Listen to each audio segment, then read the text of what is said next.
Yeah. Hello all, welcome to my YouTube channel. In this video, I will show you how you can import your Microsoft Excel data into your Google Sheet here. So to do that, take a Google spreadsheet, click on File, click on Import. So here it will show you four options: My Drive, the file shared with you, recent file, and the upload file.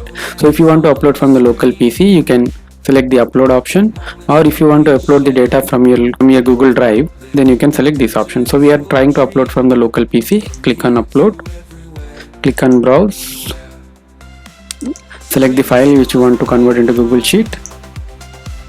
So it is loading the data. So data got imported, and this is the file name. Import location, here you will have three options: create new spreadsheet, insert new sheets, replace spreadsheet. So if you select create new spreadsheet, it will create a new spreadsheet with this name. And if you select insert new sheets, it will insert a new sheets in the current Google Sheet. And if you select replace spreadsheet, it will replace the current spreadsheet which is open. So I'll select this option, click on import data. Yeah, so here you go, the data got imported along with the filters as well. We had filters in these sheets, so the filters is also got imported.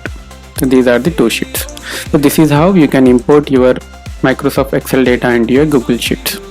If you like this video, please do subscribe to my channel. Thanks for watching.